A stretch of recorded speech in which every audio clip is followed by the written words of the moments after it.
Welcome to Choice Classic Radio, where we bring to you the greatest old-time radio shows. Like us on Facebook, subscribe to us on YouTube, and thank you for donating at choiceclassicradio.com.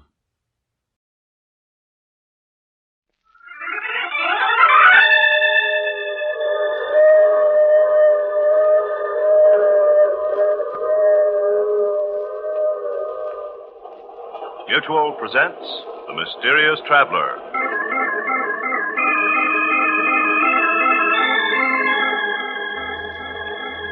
This is The Mysterious Traveler, inviting you to join me on another journey into the realm of the strange and the terrifying. I hope you will enjoy the trip, and it will thrill you a little and chill you a little. So settle back, get a good grip on your nerves, and be comfortable if you can. As you hear the story I call, I Won't Die Alone.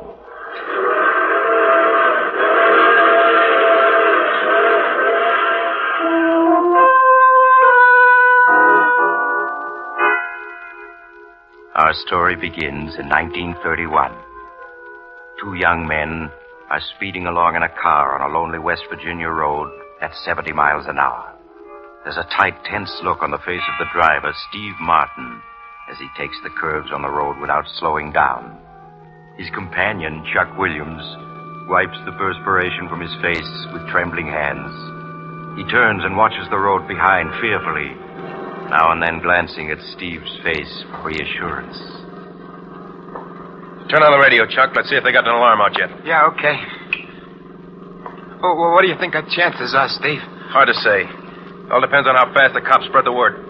The two men robbed the Third National Bank of Louisburg of over $250,000 shortly before closing time. Word has just been received that the two bank robbers are now driving east on Highway 6B toward the Allegheny Mountains. That's not good. State Police Car 9 take up position at junction of Highway 11A and River Road.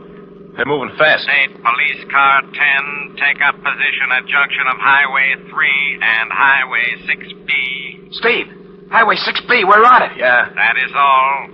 Stand by for further orders. Steve, you gotta turn back. We're headed for a trap. Take it easy, will you? There's still a chance.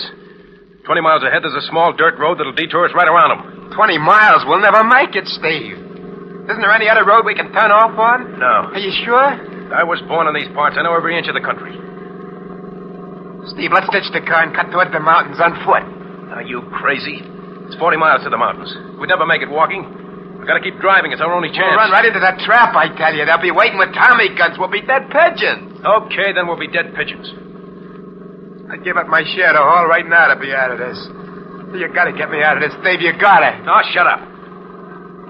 Look, Steve, if you were to let me out of the car and keep on going yourself, I might be able to get away. The cops would be so busy chasing you, I'd be able to give them the slip. You lousy rat. Now, look at it my way, Steve. There ain't no use both are getting caught. That don't make sense. You're great when it comes to sharing the dough, but when the heat's on, you want out. Yeah, but I'm willing to pay for, you can keep my share of the bank call. Now, that's fair enough, ain't it? Huh? What a good that dough'll do me if I get caught, but I'm sick of hearing you whine. All right, it's a deal. If I get through, the dough's all mine. If I don't, well, I don't. Thanks, Steve, thanks. I'll never forget this. Come on, get out. Hey, which way do I go, Steve? Head across the fields until you hit a small stream. Then head upstream for about 6 miles. There's a railroad water tower there. You ought to be able to hop a freight. Thanks, Steve. I'll be seeing you. Yeah. So long, Chuck.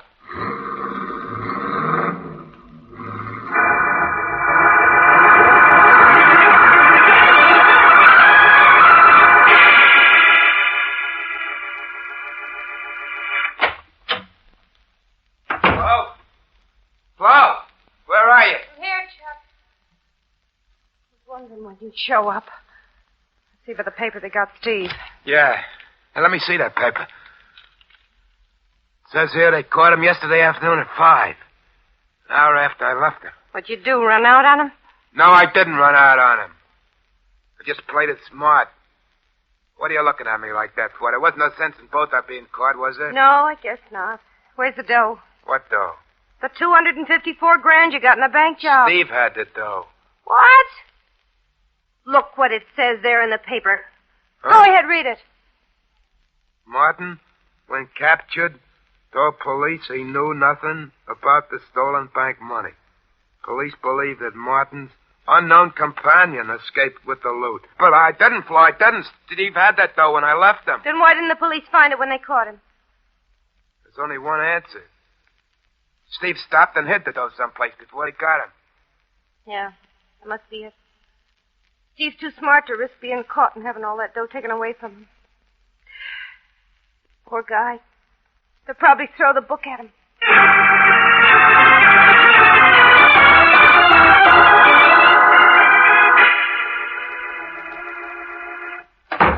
Where you been so long? What happened at the trial? They give him 25 years. 25 years? Mm-hmm. How did he take it? He didn't bat an eye. Maybe he'll think things over and squeal on me. Oh, stop sniffling, will you? Steve isn't the kind of a guy to do anything like that. Yeah, sure. Why should he want to squeal on me? Besides, if he did, the cops would find out that I didn't have the bank, though. That it's Steve who got it. He wouldn't want that to happen. Sure. Why, with good behavior, he'll be out in 18 or 19 years. Then he'll have all that dough hid. I'd rather have the 18 or 19 years than the dough. Well, it's been nice knowing you, Chuck. Oh, wait a minute, Flo. Don't go. What? Why not stick around? We'd make a good team. We don't need Steve. We don't, huh? And just what would I get sticking around? You haven't got brain, muscle, or dough. What's the attraction? Listen, Flo, stick with me and I'll get dough. I've always gotten what I wanted in the end. Without Steve, you haven't got a chance. He had all the brains, all the guts. Yeah, and what did it get him? You notice I ain't behind bars. And I'll get that big dough yet. 3 cheers. When you do, look me up.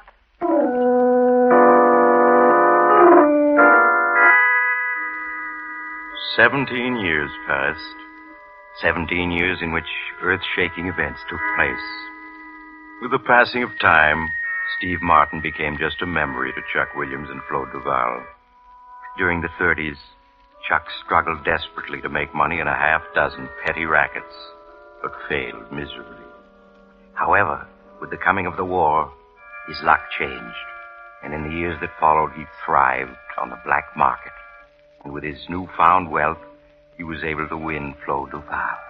1948 found Chuck Williams a happy, prosperous citizen without a care in the world.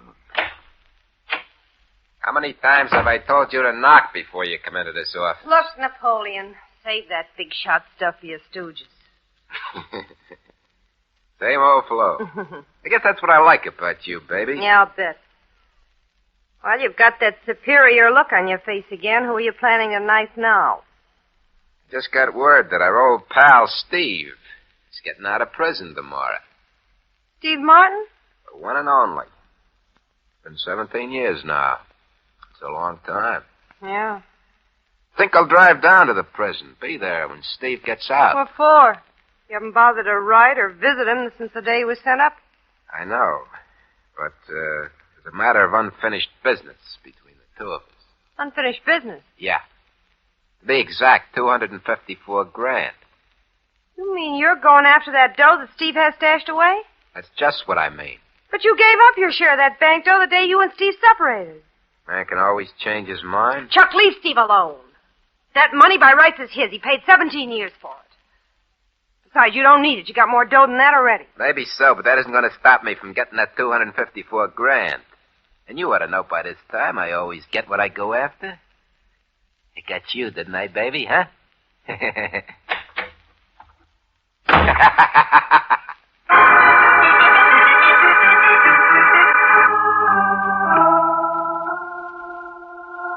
Remember, baby, when those gates open and Steve comes out, let me do the talking. Don't worry, I will. I don't want any part of this dirty deal. Relax, baby, relax. When I get that 254 G's, I'll buy you a fancy diamond bracelet. Then you'll feel better.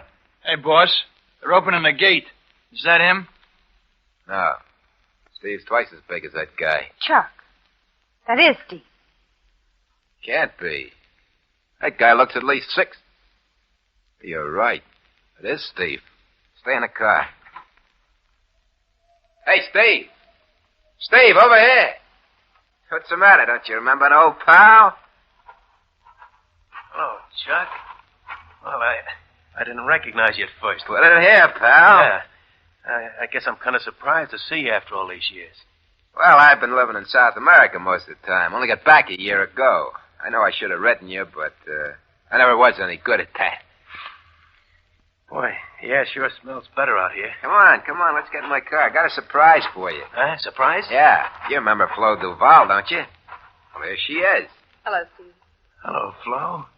Hey, it's nice seeing you again. Come on, Steve. Get in. We're driving you to town. Thanks, Chuck. Okay, Felix. Back to town. Right, boss. You don't look well, Steve. It's just this prison parlor, Flo. And 17 years. Well, that's all behind you now, Steve. A few weeks of good rest and good food. You'll be a new man. I'd like to believe that. Just take my word for it. I'm never wrong. Well, you seem to have done all right, Chuck. Yeah, not bad. I own a nightclub, a bowling alley, used car business, a couple of apartment houses. I can't complain. I'm glad to hear it. I'm not forgetting an old pal either. Now, Flo and me want you to come and stay with us until you get on your feet. You know, a house guest. I'd rather not, Chuck. I don't want to put you out. Put me out? Ha! Listen to the guy. Well, we got suite servants, everything. Steve, I just won't take no for an answer. A week passed, then 2 weeks, during which Steve Martin did little other than eat and sleep and take long walks. Chuck Williams played the role of the gracious host to perfection, and his guest lacked nothing in the way of comfort. So concerned was Chuck with his guest's welfare that he always knew exactly where Steve was and what he was doing. Then one day, as Chuck had known it would happen, Steve came into his office for a private chat. Hey, you busy? No. Have a seat, Steve. Thanks. What's on your mind? Well, while I was doing time, my old man died and left me a small farm in West Virginia. That's where I was born and raised, you know. Yeah, I remember you telling me. Well, I'm going back to the old farmhouse and settle down there for a while. I see. Well, anything you say, Steve. Only let's keep in touch, huh? Yeah, sure thing, Chuck. When are you thinking of leaving? Tomorrow morning. Well, that's soon, huh? Well, we'll have to have a little farewell party tonight, okay? Yeah, fine. I'll see you later. Right you are.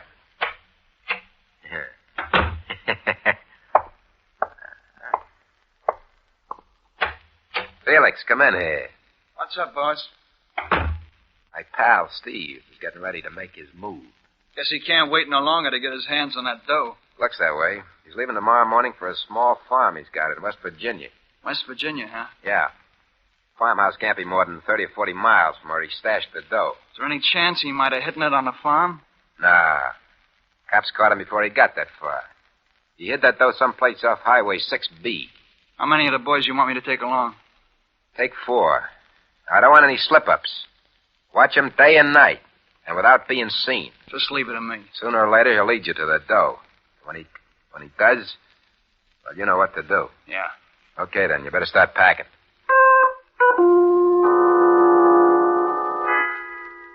The next morning, when Steve Martin took a train for West Virginia, 2 very inconspicuous men were seated at the other end of the coach he was riding in. They watched him get off the train at an all but deserted station in West Virginia, but made no move to follow him. As the train started off, Steve hired a car to take him to the farm he'd inherited. It was dusk when he finally reached the deserted farmhouse. On a heavily wooded hill 100 yards away, Felix and a companion watched through field glasses as Steve lit a fire in the farmhouse and prepared to settle down for the night. In the days and nights that followed, Felix and his men took turns watching Steve Martin's every action. And every evening, Felix would phone Chuck Williams and report that Steve hadn't made a move as yet. How many times have I told you to knock before coming into this office? What's the matter, Napoleon? Aren't things working out? I've told you to lay off that Napoleon stuff. I don't like it. Mm-hmm. That must be Felix. Hello? Hello, boss. Felix. Well, what's happening? Nothing. He still hasn't made a move. All he does is fish and read. What about visitors? He hasn't seen anyone since the day he got here. Are you sure he didn't give you the slip during the night and get the dough? Not a chance. I got 2 boys watching the house at night. Well, maybe he knows he's being watched, and that's why he hasn't tried anything. I'd bet my last buck he hasn't spotted us. Nothing ever goes right unless I'm running the show. I'm leaving tonight for West Virginia. I'll see you in the morning. Okay, boss. I'll be expecting you.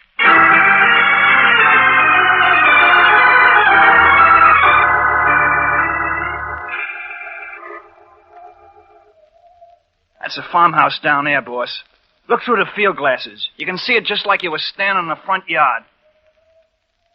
He's sitting on the porch reading. Yeah, reading and fishing is all he does. He hasn't been more than a couple of 100 yards away from the house since he got here. Well, he must have spotted you. That must be the reason he hasn't made a move. How could he have spotted us? You can see how careful we've been. Well, I'll wait a couple more days. See what happens. If he doesn't move soon, I'll have to think of something else.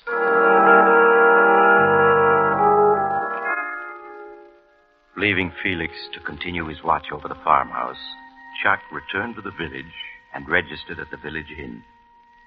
The hours that followed dragged interminably, and the hatred that Chuck felt for Steve Martin grew with each passing hour. In the evening, Felix drove into the village and reported that nothing new had occurred.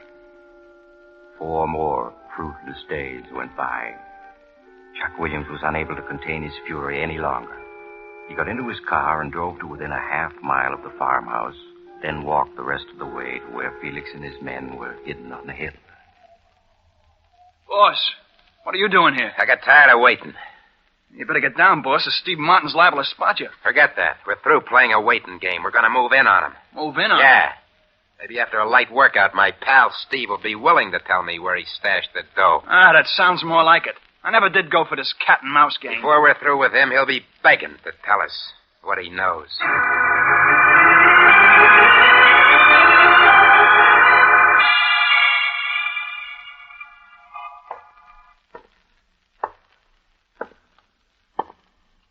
Hello, Steve.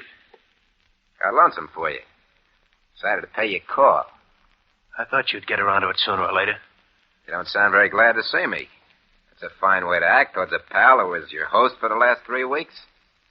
Didn't I treat you right? Yeah. That's what made me figure I hadn't seen the last of you. What do you want? I'll give you one guess. I haven't got it. I know you haven't, but you know where it is. So what? That money belongs to me, not you. That's where you're wrong, pal. That dough belongs to the guy strong enough to get it. That's me. Okay, then you go ahead and get it. Should I let him have it, boss? That's not up to me, Felix. That's up to Steve. Well, pal, you gonna dig up that dough for me? No. You're not as smart as you used to be. You know I'll get what I want in the end. I wouldn't count on it. Okay, Felix. I guess it's up to you and Slim now. Hell talk. Won't you, pal? That's it, pal. Try getting on your feet. Here, let me help you.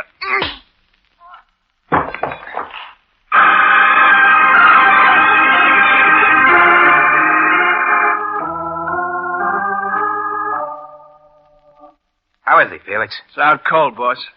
He always did have a stubborn streak. You think in his condition he couldn't take all that punishment. We give him any more, he's liable to kick off.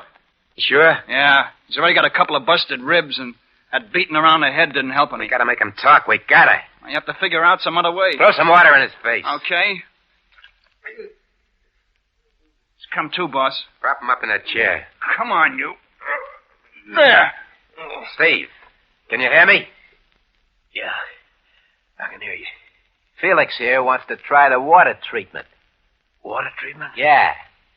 Now, why don't you play it smart and tell me where you hid that dough?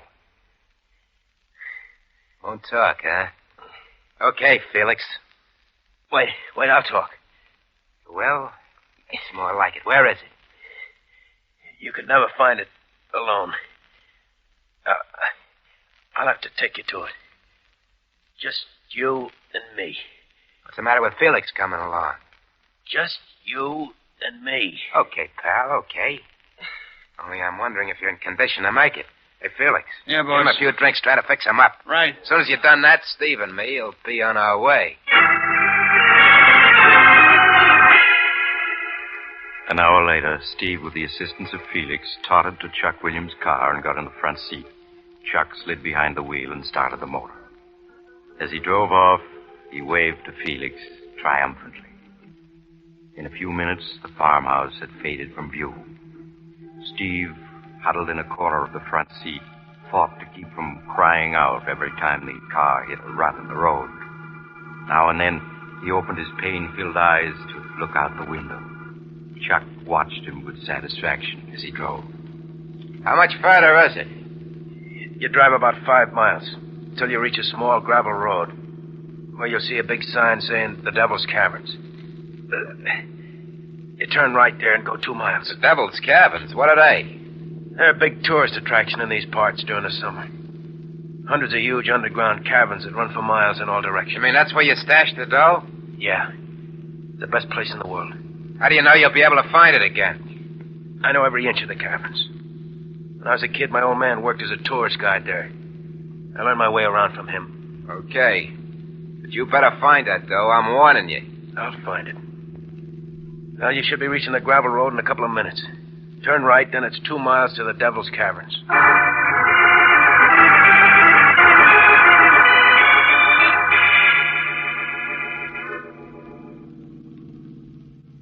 This is it. Park the car in that shed over there. Place sure looks deserted. No one ever comes here until June. Is that the entrance to the caverns, that door set in the rock? Yeah. You'll have to shoot the lock off the door. Is this okay? Yeah. No one will ever be able to spot the car here. But you said no one comes here until June. No one does. Why take chances? We'll need a flashlight. I got one. Come out this way. And if you're thinking of any tricks, don't. Remember, I got this gun, and you're in no condition to try anything. Yeah, you saw to that. How come you didn't hide out here when the cops were after you? Well, there wasn't any place to hide the car. Shed wasn't here 17 years ago. Tough. Never saw such a lonely-looking place. Yeah. Well, you ought to be able to blow this padlock off with one shot. You better stand over there. Yeah, that does it.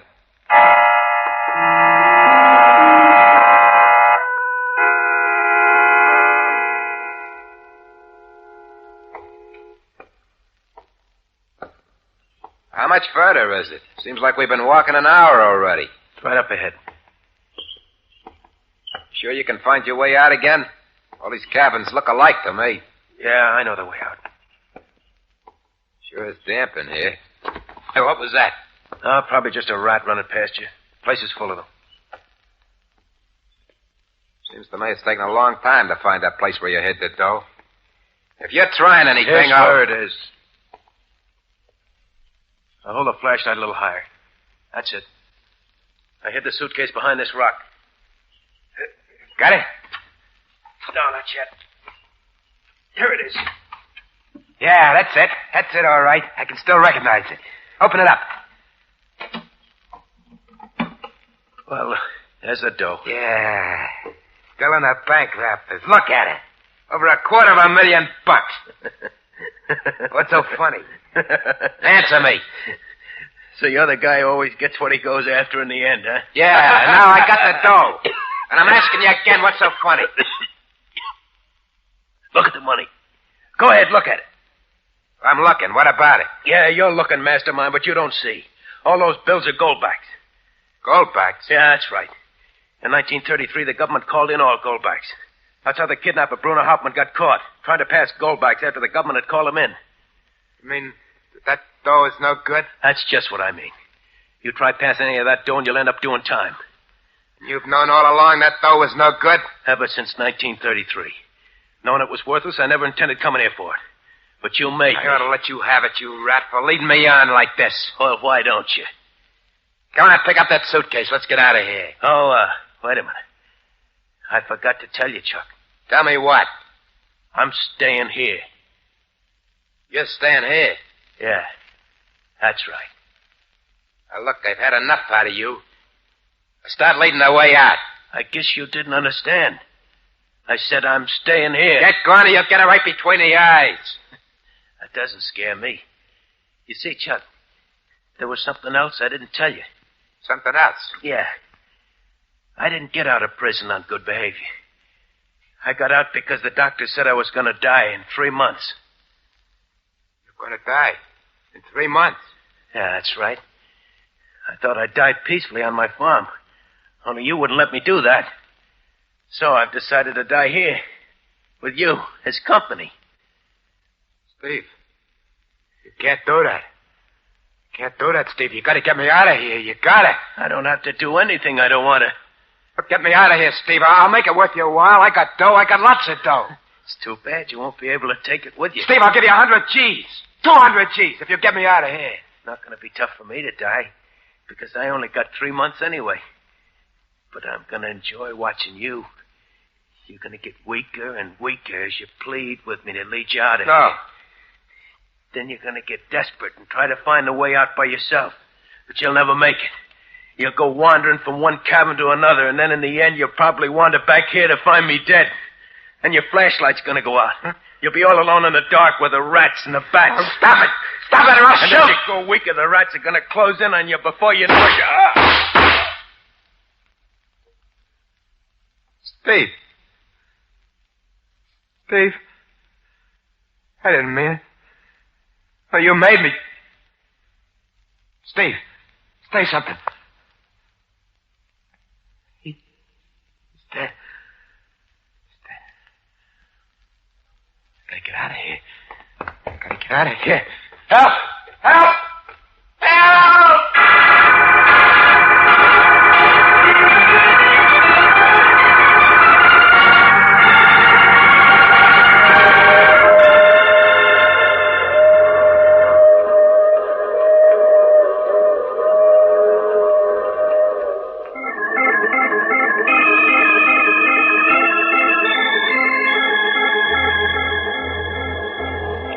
This is the mysterious traveler again.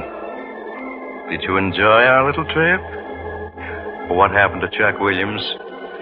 Oh, the poor fellow was found dead a month later when the cabins were opened for the summer tourist trade. Seems Chuck had wandered from cabin to cabin without being able to find his way out. Evidently, he'd gone mad in his last hours, for he was found with his pockets stuffed full of bills. Goldbacks. Now, I recall another case in which 2 ghosts came face to face, only to discover that... Oh, you have to get off now. I'm sorry. But I'm sure we'll meet again. I take this same train every week at this time.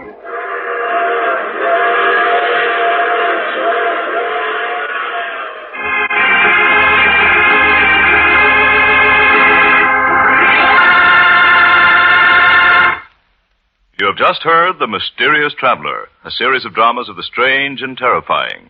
In tonight's story, all characters were fictional, and any resemblance to the name of an actual person, living or dead, was purely coincidental.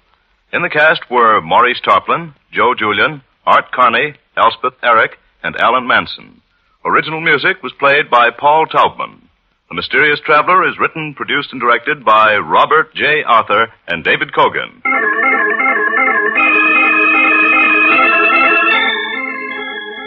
Listen next week to a tale titled Death Writes a Letter. Another strange and suspenseful tale of the mysterious traveler.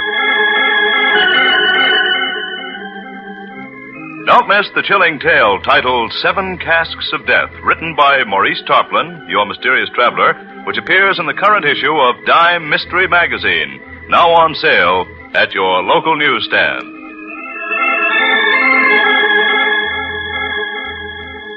This program has come to you from New York. Another program of tense and dramatic action will follow in just a minute. Stay tuned to the station for Official Detective. Carl Caruso speaking. This is the Mutual Broadcasting System.